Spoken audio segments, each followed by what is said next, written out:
Best health packages up to 80% discount. Tirumala Diagnostics.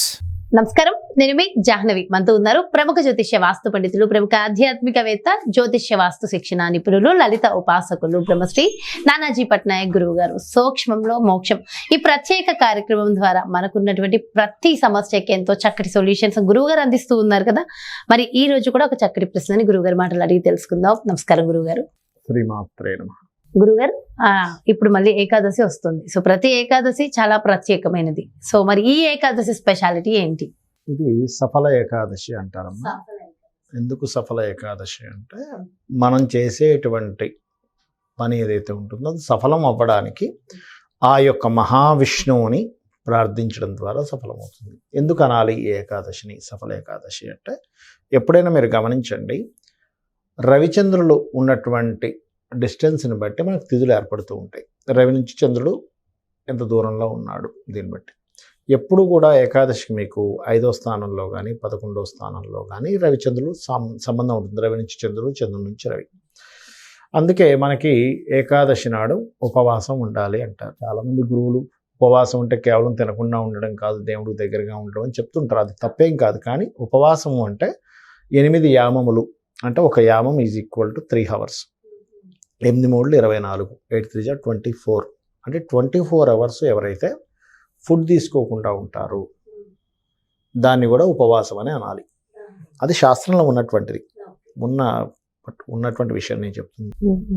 అంటే ఇక్కడ ఏంటంటే ఒకటి గుర్తుపెట్టుకోండి, ఇది ఎవరెవరికి ఫుడ్ ఆపడం అనేటువంటిది చిన్నపిల్లలకు కాదు, ఇది ఏజ్డ్ పర్సన్స్కి కూడా కాదు. ఒక 60-70 years దాటారు బాగా, అటువంటి వారికి కాదు. రోగగ్రస్తులకు కాదు. అంటే రోగగ్రస్తులు తినొచ్చు, తప్పులేదు. చిన్నపిల్లలు తినొచ్చు, బాగా ఏజ్డ్ పర్సన్స్ తినొచ్చు. వీళ్ళు కాకుండా ఒక యంగ్లో ఉన్నాం, ఒక 15 years నుంచి ఒక 40, 45, 50 వరకు కొంచెం బాగానే ఉంటుంది, శరీరం సహకరిస్తుంది. మీకు శరీరం సహకరిస్తున్నా, మీరు మంచి ఆరోగ్యంగా ఉన్నా, ఖచ్చితంగా ఇంకా మీ ఆరోగ్యాన్ని పెంచుకోవడానికి ఉపవాసం ఉండవలసిందే. ఉంటూ మీరు చేసే ప్రతి పని కూడా ఆ మహావిష్ణువుకి సమర్పిస్తూ ఉన్నట్లయితే ఈ సఫల ఏకాదశికి ఉన్నటువంటి ప్రత్యేకత ఏమిటి అంటే, చూడండి, చాలామంది మాకు ఎంతో ప్రయత్నం చేస్తున్నాము కానీ వివాహము అవ్వటం లేదు అని కొంతమంది అంటూ ఉంటారు. ఎన్నో ప్రయత్నాలు చేస్తున్నామండి, అసలు ఆ సంబంధం చూసాం, ఈ సంబంధం చూసాం, అవ్వట్లేదని బాధపడుతూ ఉంటారు. అయితే ఇక్కడ ఒక విషయం గుర్తుపెట్టుకోవాలి, ఎప్పుడైనా ఎవరైనా సరే వివాహ సంబంధించిన విషయాలు ప్రయత్నం చేస్తున్నారు అనుకోండి, ఆ అబ్బాయి కావచ్చు, అమ్మాయి కావచ్చు, వారి జన్మజాతక చక్రంలో వివాహం అయ్యే గడియలు నడుస్తుంటాయి. ఒక్కోసారి నడవు. అది చాలామందికి తెలియక ఇది ఎలా ఉంటుందంటే, మనకు చూడండి, సూర్యోదయం ఉదయం 6:30కి 6:40కి ఇప్పుడు అవుతుంది ఆల్మోస్ట్. నేను అర్ధరాత్రి 1 గంటకు 2 గంటలకు నిద్ర లేచి తూర్పు వైపు ఉన్నటువంటి ద్వారాన్ని తెరిచి అయ్యో సూర్యోదయం రాలేదని బాధపడ్డాలని ఏమైనా అర్థం ఉందా? అజ్ఞానం అంటారు దాన్ని. 1 గంటకు ఒకసారి, 2కి, 3కి, 4కి, 5కి 5-6 ప్రయత్నాలు చేశాను, సూర్యుడు రాలేదు. అయ్యో ఏంటి నా కర్మ బాగాలేదేమో అనుకుంటే, నా టైం బాగాలేదు అందుకే నాకు సూర్యుడు కనబడలేదు అనుకుంటే ఏమైనా అర్థం ఉందా?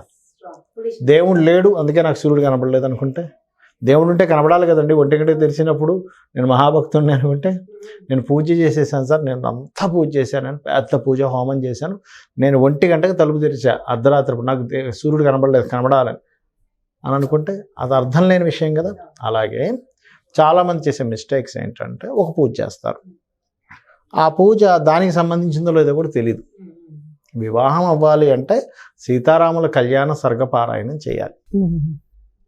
సో ఇక్కడ ఏంటంటే, మనము పాయింట్ నెంబర్ 1, అసలు మనకి ఏ సమయం నడుస్తుంది అంటే 3 నుంచి 5 సార్లు వస్తుందమ్మా ప్రతి వ్యక్తికి వివాహ సమయం. 3 సార్లు నుంచి 5 సార్లు ఉంటుంది. కొంతమందికి వివాహ బలం ఎక్కువగా ఉండదు, కేవలం 1-2 టైమ్సే వస్తుంది, చాలా రేర్గా ఉంటుంది ఆ కేసెస్.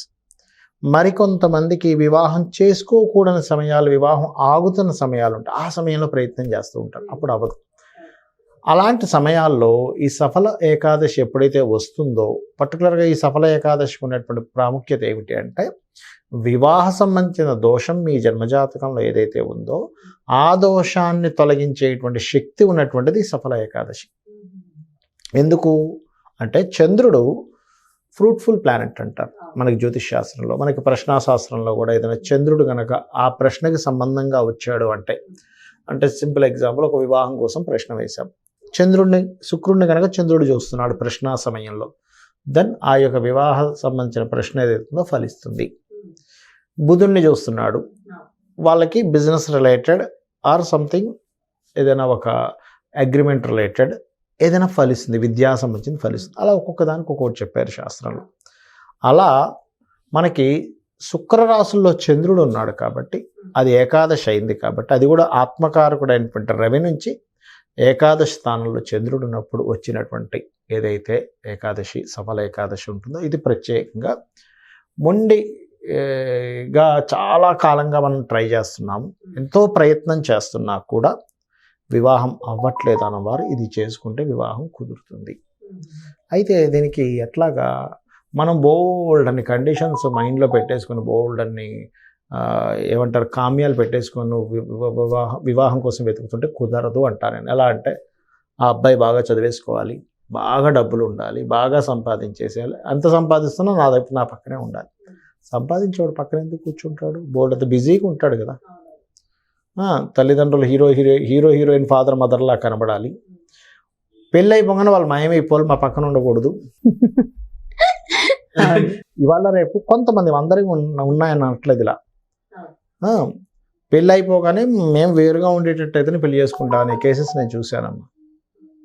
మొన్న దీనికి విరుద్ధంగా కూడా ఒక కేసు చూసా. అదేంటంటే ఆ అమ్మాయి వాళ్ళు పర్టికులర్ ఒకటే మాట చెప్పారు అబ్బాయి వాళ్ళకి, మీరందరూ కలిసి ఉంటామంటేనే మా అమ్మాయిని మీకు ఇస్తాము అని ఒక కేసు చూసా మా చుట్టాల్లో. అసలు చూసి నిజంగా ఆనందం వేసింది. అరే ఏమిటి ఇట్లాంటి తల్లిదండ్రులు, నిజంగా గ్రేట్ కదా తల్లిదండ్రులు. వాళ్ళందరూ కావాలనుకుంటున్నారు ఈ రోజుల్లో అలా ఉండడం, మరి అది చాలా రేర్ అసలు. అలాంటి కేసెస్ కూడా చూసాం.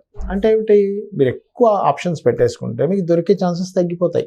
చాలామందికి ఇవాళ రేపు వాళ్ళ జన్మజాతకంలో బలం లేకపోవడము, లేకపోతే వాళ్ళకి గోచారం రాకపోవడము కంటే కూడా వీళ్ళు పెట్టుకున్న ఆప్షన్స్ ఎక్కువైపోయాయి. ఇదే చదవాలి, నేను డాక్టర్నే చేసుకుంటా అంటారు కొంతమంది, నేను ఇంజనీర్నే చేసుకుంటా అంటారు, సాఫ్ట్వేర్నే. తగ్గిపోయింది కదమ్మా మీకు ఆప్షన్స్. సరే ఇది పక్కకు పెడితే అబ్బాయి గారు అమ్మాయి గారు ఎత్తుగా ఉండాలి, తెల్లగా ఉండాలి, హీరోయిన్లు అందరూ హీరోయిన్ లాగా ఎలా ఉంటారు? మీ జన్మజాతకంలో 7th లార్డ్ గనక బ్యూటీనిచ్చే ప్లాంట్స్తో కలిస్తే అందమైన వాళ్ళు వస్తారు ఆటోమేటిక్గా. వాళ్ళు బాహ్యంగా అందంగా లేకపోయినా అంతర్గతంగా బోల్డ్ అంత సౌందర్యం ఉంటుంది వాళ్ళకి. అంటే గ్రహాలను బట్టి కూడా ఉంటుంది. అయ్యో మీరు ఎందుకు జాతక చక్రం ఇస్తే చక్రాన్ని చూసి అయ్యా మీ జీవిత భాగస్వామి ఇలా ఉంటారు అంటే, వాళ్ళు మొండిగా ఉంటారా, బద్ధకంగా ఉంటారా, తెలివిగా ఉంటారా, అందంగా ఉంటారా, వాళ్ళకి కళల మీద ఆసక్తి ఉంటుందా అనేది చాలా స్పష్టంగా చెప్పొచ్చు. అదేం పెద్ద విషయంగా జ్యోతిషాస్త్రంలో ఉంటుంది అది. Because of 7th house signifies వాళ్ళ యొక్క జీవిత భాగస్వామి. ఆ లార్డ్ వెళ్ళి ఎవరితో కలిసి ఉన్నాడో, ఎక్కడున్నాడో దాన్ని బట్టి వాళ్ళ గుణగణాలు, వాళ్ళ యొక్క తత్వం వస్తుంది. ఇక్కడ నేనేమంటానంటే మీరు ఓల్డ్ అండ్ ఆప్షన్స్ పెట్టుకుని వెతక్కండి, ఆప్షన్స్ తగ్గించుకోండి, అమ్మవారిని నమ్ముకోండి. మంచి కుటుంబం అయితే చాలనుకోండి, అమ్మాయి చక్కగా సాంప్రదాయంగా ఉంటే చాలనుకోండి, చాలు. ఇంతవరకు మీరు అమ్మాయి సంపాదించేసేయాలి, లేకపోతే అబ్బాయి విపరీతంగా సంపాదించాలి, లేకపోతే అబ్బాయి ఇలా ఉండాలి అలా ఉండాలి అనుకుంటే సంబంధాలు కుదరవు. అంటే ఏమైపోతుందంటే ఆమె ఇన్ని ఆప్షన్స్ పెట్టుకున్నప్పుడు ఏమవుతుంటే ఒక స్టేజ్కి వచ్చి మీరు కాంప్రమైజ్ అవ్వాల్సి వస్తుంది. ఏదో ఒకటి కానివ్వండి అంటారు. నేను చాలామందిని చూసి అలాంటి వాళ్ళని, అయ్యో ఫస్ట్లోనేమో 25 వయసులో ఉన్నప్పుడేమో అసలు అదొద్దు ఇదొద్దు రిజెక్ట్ చేసుకోవడం, 40 ఏళ్ళు వచ్చేదాకా వివాహం అవ్వకపోవడం, 40 ఏళ్ళు వచ్చాక ఎవరో ఒకరిని ఏంటో అంటే ఎవడు రాకపోవడం, ఎవరో ఒకరు స్త్రీ అయితే చాలనుకున్న స్టేజ్కి వచ్చేసారు, ఎవరో ఒకరు పురుషుడు అయితే చాలనుకున్న స్టేజ్కి వచ్చేసారు. అప్పుడు వీళ్ళకి 40 years వచ్చేసాక, 40-45 వచ్చేసాక ఇప్పుడు ఇంకా కష్టమవుద్ది కదమ్మా. అప్పుడు ఆల్రెడీ వాళ్ళు సెకండ్ మ్యారేజ్ వాళ్ళని చేసుకోవాల్సిన పరిస్థితి రావడం అదేం తప్పనట్లేదు నేను. వాళ్ళ మైండ్ సెట్ వీళ్ళ మైండ్ సెట్ సెట్ అవ్వాలి. ఓవర్ మెచ్యూరిటీ అయిపోతే కూడా కష్టమే, ఎక్కువ మెచ్యూరిటీ అయితే కూడా కష్టమే. ఒక పట్టాన క్యాలిక్యులేషన్స్ పెరిగిపోతాయి. అమాయకత్వం కూడా కావాలి. మంచి మాట చెప్పారు. ఎందుకంటే ఒక ఓవర్ అయిపోతే కూడా ఏమవుతుందంటే క్యాలిక్యులేషన్స్ ఎక్కువ అయిపోతే కూడా కష్టమే. ఎటువంటి క్యాలిక్యులేషన్స్ లేకైనా దిగాలి, లేకపోతే లిమిట్లో ఉండాలి. కానీ ఓవర్ అయిపోతే 10 లెక్కలు వేసుకునేది ముందుకు వేయలేరు. కాబట్టి ఈ ఏకాదశికి ఆ పురుషుడు కావచ్చు, స్త్రీ కావచ్చు, ఈ పూజ చేయడం అంటే అలాగా మహావిష్ణువుని అర్చించడం, లక్ష్మీదేవిని అర్చించడం, ఆ ప్రసాదం ఆ రోజు ఉపవాసం ఉండడం, ప్రతి పని చేస్తున్న ప్రతి పని కూడా మహావిష్ణువుకి సమర్పిస్తున్నట్టుగా పూజ మనసులో అనుకుంటూ ఉండడం, తలుచుకుంటూ ఉండడం, పూజ చేయడం చేయాలి. ఈ సంకల్పం చెప్పుకోవాలి, స్వామి నేను నిన్ను నమ్ముకున్నాను, నాకు ఒక మంచి సంబంధం కుదిరేలా చూడు. దీంతోపాటు సహజంగా వివాహం అవ్వడానికి కామేశబద్ధ మాంగళ్య సూత్రశోభిత కందరాయ నమః అనే నామస్మరణ గనక చేస్తే, ఇది ఎన్నిసార్లు చేయాలి ఏంటని అడుగుతుంటారు. రోజు చేయాలని చెప్తాను. ఎందుకంటే మీ కర్మ ఎంత ఉంది అనేటువంటిది మీకు తెలియదు, మనం లెక్క కట్టలేము. ఎన్నో జన్మలు మనం ఎత్తాం, అన్ని జన్మల నుంచి వస్తున్నటువంటి ఆ యొక్క ఇది కర్మ మీరు క్యారీ చేసుకుంటూ వచ్చారు. అది మీరు ఎంత సాధన చేస్తే అంత క్లియర్ అవుతుందమ్మా. అది సో నిజంగా అంటే చాలా మంది పెళ్లి కోసం ఎదురు చూస్తున్న వారు, పెళ్లి ద్వారా ఇబ్బందులు పడుతున్న వారికి చాలా మంచి విషయం. పెళ్లి మీకు ఏదైనా ఒక కోరిక ఉంటే ఆ కోరిక నెరవేరడం కామ్యం సిద్ధిస్తుంది. దీనివల్ల సామాజికమైనటువంటి ఇబ్బందులు ఏమంటే క్లియర్ అవ్వడం. ఒకవేళ వివాహం అయింది, వివాహం అయ్యే కొంతమందికి ఇబ్బంది ఉంటుంది, వారికి కూడా క్లియర్ అవుతుంది సమస్య అనేటువంటి. చాలా చాలా చాలా మంచి రెమెడీ ఎక్స్ప్లెయిన్ చేశారు గురుగారు. Thank you so much. నమస్కారం. శ్రీమాత్రే నమః. చూసారు కదండి, సఫల ఏకాదశి. మరి ఈ ఏకాదశి రోజు మనకున్నటువంటి ప్రతి ఒక్క కామ్యాలు సిద్ధించడానికి, ముఖ్యంగా వివాహం కాని వారికి, వివాహానికి సంబంధించి ఇబ్బందులు పడుతున్న వారందరికీ కూడా మరి ఆ రోజుని ఎలా ఉపయోగించుకోవాలనేది రెమెడీస్తో సహా అండ్ అంటే సెల్ఫ్ నాలెడ్జ్ చాలా, అంటే ఎవరు ఎక్కడ దేన్ని పట్టుకోవాలి, దేన్ని వదిలేయాలనేది కూడా చాలా డీటెయిల్గా ఎక్స్ప్లెయిన్ చేశారు కదా గురుగారు. మరో చక్కటి ప్రత్యేకమైన కార్యక్రమంతో మళ్ళీ మీ ముందుకు చేస్తాను. మరి అదేవిధంగా మీ యొక్క జాతకానికి సంబంధించి కానీ, లేదంటే మీ ఇంటి వ్యాపార వాస్తుకి సంబంధించి కానీ, లేదంటే గురువు గారిని ప్రత్యక్షంగా సంప్రదించాలి, అపాయింట్మెంట్ కావాలనుకుంటే క్రింద డిస్ప్లే అవుతున్నటువంటి నెంబర్స్కి కాల్ చేయండి. నమస్కారం.